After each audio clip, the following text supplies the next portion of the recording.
आप देख रहे हैं श्रेय टीवी, देश हित की बात।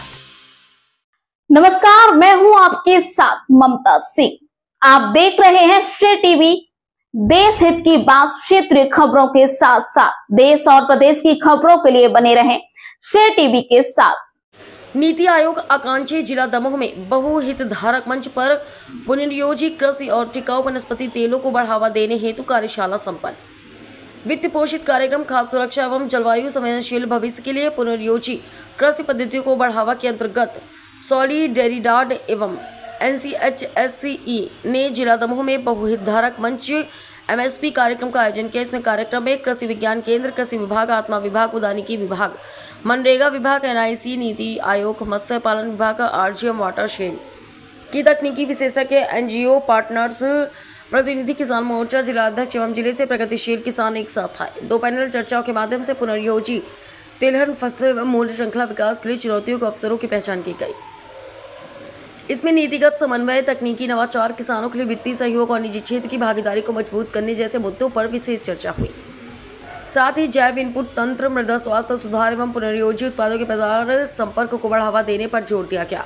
संस्था NCHSE के महानिदेशक डॉक्टर प्रदीप कुमार नंदी ने अपने संबोधन में मृदा स्वास्थ्य और पारिस्थितिकी तंत्र पर जोर दिया। उन्होंने जैव विविधता के बारे में अवगत कराते हुए परागणकर्ताओं के महत्व पर प्रकाश डाला। साथ ही उन्होंने यह भी बताया कि किसानों में जागरूकता और प्रशिक्षण के माध्यम से स्थायी एवं पुनर्जीवित कृषि पद्धतियों को अधिक प्रभावी ढंग से अपनाया जा सकता है।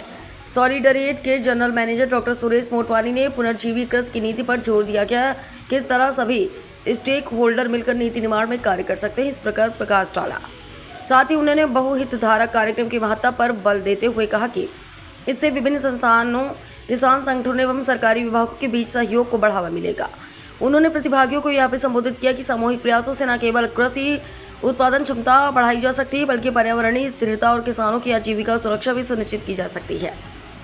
कार्यक्रम के दौरान एक कोर ग्रुप का गठन किया गया जो पहचाने गए मुद्दों को आगे बढ़ाते हुए उच्च स्तरीय नीति संवाद में सहयोग करेगा, जिससे जलवायु संवेदनशील एवं टिकाऊ तिलहन क्षेत्र के विकास को गति मिलेगी। श्रेय टीवी से दमोह संवाददाता पुष्पेंद्र सिंह राजपूत की खास रिपोर्ट।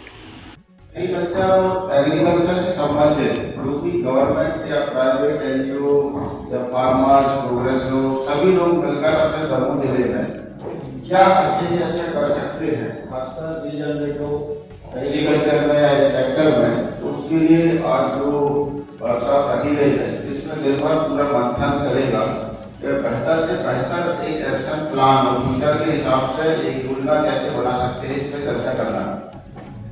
टॉपिक कोई नया नहीं है, जैसे अभी डॉक्टर द्विवेदी साहब ने बताया था कि अगर हम सभी प्रकार की चीजों को लेकर खेती करते हैं, या उसमें जैविक हो, चाहे नेचुरल हो, चाहे रासायनिक हो, और रासायनिक का कम से कम उपयोग करते हुए अगर हम कोई भी खेती या पद्धति या प्रणाली को अपनाते हैं, जैसे एग्रीकल्चर की एक प्रणाली होती है जिसको इंटीग्रेटेड फार्मिंग सिस्टम में समन्वित कृषि पद्धति या प्रणाली भी अपन बोल सकते हैं, हमें समस्त प्रकार की चीजों को उपयोग करते हुए अपनी खेती में बेहतर सुधार कैसे लाना है, जिसमें खेती के साथ में पशुपालन भी आता है, खेती के साथ में और भी अन्य सेक्टर वो आते हैं, और इस प्रकार से अब आता है तो पर्टिकुलर जैसे एक कॉन्सेप्ट को ले लें, जैसे कि हमें रोग का प्रबंधन करना है या कीट का प्रबंधन करना है, तो उसमें भी हमें इंटीग्रेटेड जो मैनेजमेंट है वो अपनाना पड़ेगा। जैसे INM, IPM है, IDM है, 3 शब्द बड़े अच्छे तरीके से एग्रीकल्चर में चलती है। जैसे सबसे पहले बात कर रहे हैं कि INM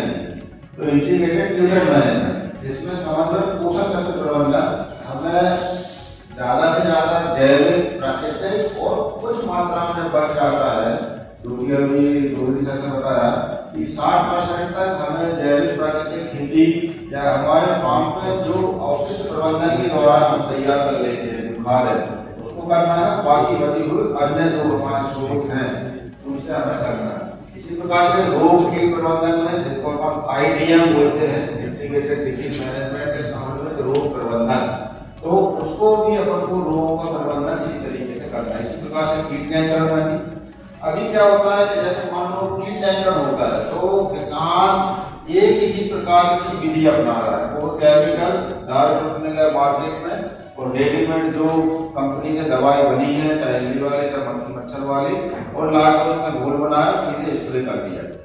जब ईटी इसके संदर्भ में वेजिटेबल ऑयल हमारे कुंजले खंड में अभी जो रबी सीजन आ रहा है इसके पहले अलसी हम लगाते हैं, अलसी को प्रमोट कर रहे हैं। हमारे पास अलसी विकल्प आया और दूसरा आया मस्टर्ड, डायरेक्ट सामने मस्टर्ड का नाम जाहिर है कि भारत में जो तेल है हम बाहर से मंगाते हैं, तेल आयात में बहुत ज्यादा विदेशी मुद्रा हमें खर्चा करनी पड़ती है।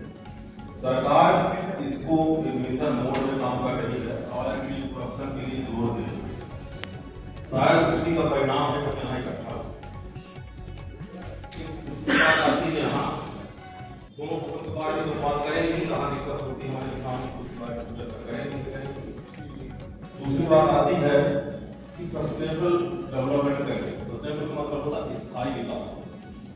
जैसे अलसी हमने 10 कुंटल पर एकड़ उगाया तो 10 से 9 ना 10 से 11-12 हो जाए। सरसों हमने 20 कुंटल 25 कुंटल एकड़ में उगाया तो ये उसके कम ना ये होता है ये कहाँ से आता है।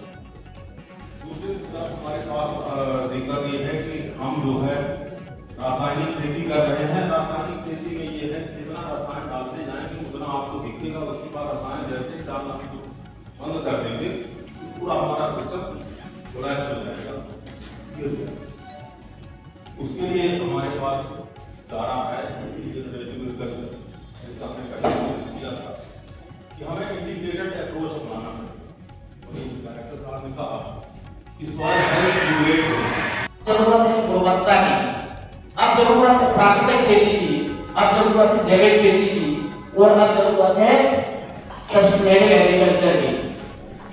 सस्टेनेबल एग्रीकल्चर जो लिखा होगा sustainable oil, vegetable oil, sustainable का मतलब होता है टिकाऊ, ऐसी चीज जो हमेशा आगे चलती रहे और जो हमारी आगे की पीढ़ी को कोई नुकसान ना पहुंचाए।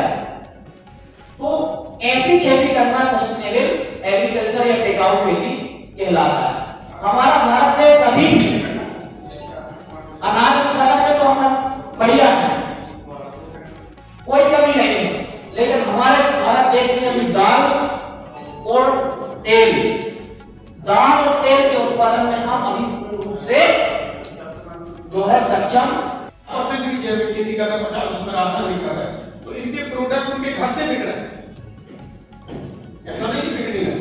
हम जैसे ऑर्गेनिक ऑयल की बात कर रहे हैं, हमारे यहाँ दमोह भौगोलिक दृष्टि से भी आपको अध्ययन करना पड़ेगा। अपन चाहें कि सिर्फ दमोह में यहाँ बैठ के हम पूरे दमोह को कल्चर पता चल जाए, ये संभव है।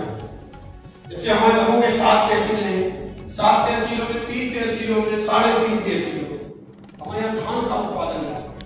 आप जगह चले जाओ, तेंदुलगढ़ चले जाओ, पटेरा चले जाओ, आधा दम, ये 3.5 तहसीलें जो हमारी हैं इनमें हमारे धान का उत्पादन होता है, धान का रकबा है। फिर इन्हीं तहसीलों में हम गर्मियों का उत्पादन देते हैं, मूंग का उत्पादन जाता है। फिर हम 3.5 जो तहसीलें हैं हमारी पथरिया, हटा, बटियागढ़ और आधा दम, जो ये की बात नहीं है, वो सिस्टम्स में जो है इकोसिस्टम्स जैसे बोलते हैं, इकोसिस्टम जो फंक्शनिंग होता है इसका मेजर 2 फंक्शंस होते हैं। एक होता है energy flow and nutrient cycling.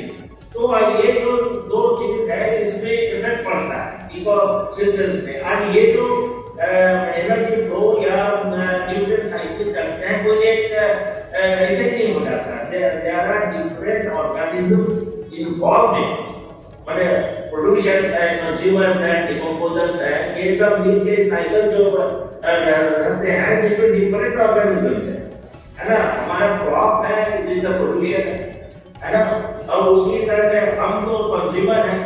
और जब ये मर जाते हैं ये चीज उस कार्यक्रम के अंतर्गत जो प्रोग्राम सपोर्टेड है इसके अंतर्गत जो हम लोगों ने पिछले 2 सालों से कार्य कर रहे हैं वो आपके साथ में शेयर करें। आपके पास भी अपने काफी सारे अनुभव रहे होंगे सिस्टम के लिए उसके भी शेयरिंग हो जाए और फिर आपस में मिलके हम लोग कुछ तय कर पाए कि अगर आपके क्षेत्र में आपके संस्था के साथ में या जो फार्मिंग कम्युनिटी उनके साथ में उन्होंने उनकी खेती को करने में जो बाधाएं हैं या जो सहूलियतें जो होना चाहिए पॉलिसी लेवल के जो इशूज हैं जिसको आगे डिस्कस करना चाहिए वो नहीं रखे जाते हैं। बेसिक आइडिया यही है कि आप सिलेक्टेड लोग जो वहाँ पे इस कार्यशाला में भाग ले रहे हैं, इस कार्यशाला में भाग लेके आप अनुभव साझा करेंगे, प्रोग्राम के अनुभव साझा होंगे, वो फिर हम मिलके कृषि है, कृषि के क्षेत्र में भी हम मदद दे रहे हैं। तो नरेगा में हमारा जल संवर्धन से जो काम होते हैं वो आप लोग लगभग सभी परिचित हैं, पर जैसे अभी हम लोग हैं जो मुख्य रूप से इस वित्तीय वर्ष में जो हमने खेत तालाब जो हितग्राही घटक होते हैं उसको इस वित्तीय वर्ष में हमने सबसे ज्यादा उसको प्रमोट करा है, ताकि जो व्यक्ति है उसके खुद के खेत में हम उसको एक ऐसा आजीविका का साधन दे सकें ताकि भविष्य में उसकी कृषि के लिए उपयोग करें। नरेगा से हम बहुत सी चीजें बनाते हैं, हम पेट्रोल ट्रेंच भी लगाते हैं, हम तालाब बना रहे हैं, हम वहाँ पे सरोवर बना रहे हैं, हम स्टॉक मतलब जैसे हमने पानी का भाई हमने कुआं खोदे पानी निकाला और उससे पानी की सिंचाई की। पहले हमारे यहाँ 100 फीट या 150 फीट में पानी था, अब क्या हो गया 250, 300, 400 फीट में पानी हो गया। तो हमने क्या किया, दोहन किया। अब हमारी जिम्मेदारी है मतलब कि हम इसको दोहन की जगह आप क्या करें, उसके अंदर पानी धरती के अंदर पानी डालें। तो क्या करेंगे कि हमने सरकार बोलने की रिचार्ज फिट बनाएंगे, परफोरेशन टैंक बनाएंगे, कंट्रोल ट्रेंचेस बनाएंगे, रेडिएट स्ट्रक्चर्स बनाएंगे। कई स्कीम चल रही है, ये सब चीजें हो रही है। भाई पानी तो आप क्या है, जल स्तर बढ़ा है, क्योंकि हमारे यहाँ का जो जल स्तर है वो धीरे धीरे आप देखा होगा कई सिटीज ऐसी हैं जो बिल्कुल ब्लैक वाटर उस कंट्रोल में चली गई, मतलब नीचे पानी जमीन में बचा ही नहीं। वैसी स्थितियां ग्रामीण को भी नाते हैं, भाई मकान बनाते हैं तो विचार